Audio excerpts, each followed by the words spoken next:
their right to demonstrate, particularly on freeways or these public ways?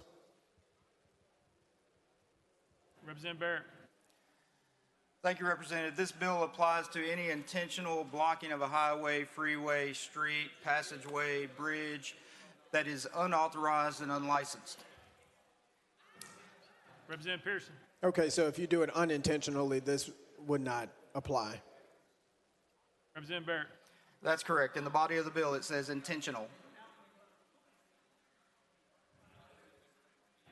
Representative Pearson. Thank you. And I see Dwayne. And how is the intentionality sort of being decided? Who's making that decision? Representative Barrett. That'd be a decision for the court. Representative Pearson.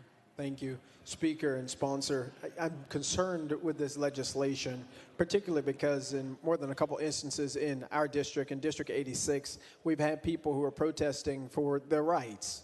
In fact, maybe it was King who said the right to protest for rights is something that's fundamental to our democratic experiment. And so the fact that we'd be potentially criminalizing people or opening them up to some criminal action or civil action does not seem to be in line with the very values that many of us attempt to espouse. And for those constituents who speak up and advocate about ending police brutality after individuals in our community have been killed, or advocating that we do something about a humanitarian crisis that's happening in Gaza, it causes some disruption, yes, to the streets or to the freeways, a temporary disruption oftentimes, but the cause that people are advocating about, that they are lifting up, demands such actions. And I would think that our responsibility is not toward the abridging of those individuals' rights, because I think this legislation, unfortunately, is going to be implemented in a way and is going to be seen to harm people who are doing otherwise peaceful demonstrations. They are going to be turned into criminals with this legislation. Like, how are you justifying the fact that so many people throughout the history of this country have had to use civil disobedience in order to be heard, in order to be seen? I think about my ancestors who marched on Selma and on Bloody Sunday, that sometimes civil disobedience is the only prerequisite toward the institutions and the people in positions of power actually listening to their voices. How are you reconciling that with legislation that turns people who are doing peaceful demonstrations into criminals? Representative Barrett. Thank you, Mr. Speaker. Representative, you're right. Your district has had issues in recent months that this legislation would address. And the issue is, first of all, I think there's a fundamental misunderstanding that this is already a criminal act. This law that I'm changing, that I'm amending, already makes it a Class A misdemeanor.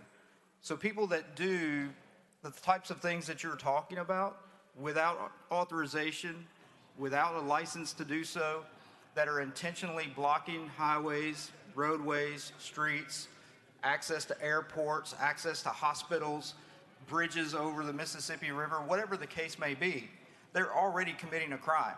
But unfortunately, not every district attorney is willing to prosecute people. And so folks that are citizens of this state are injured by these actions. There are people that can't get to the hospital because the only bridge across the river that gets them to the access to the hospitals that they need, even in my own district, there's a hospital that you have to cross the Duck River to get to. And if there was an intentional blocking of that bridge, it would put thousands of people in my district at risk of harm, at risk of loss of life. And so there is a limit to our First Amendment right. And that First Amendment right, when it puts other people at risk and it puts other people in danger and it causes actual damages, then yes, they should be subject to not only prosecution, but they should be subject to paying for the damages that they cause. Representative Pearson. Thank you, and I appreciate that there's some limits you mentioned, at least on the First Amendment, and I hope those same limits exist for you in your mind on the Second Amendment too, but I haven't seen that yet. This legislation, I believe, is harmful. It is anti-democratic. It's anti what we believe people's rights to be, to protest, and so I ask everyone to vote against this. Representative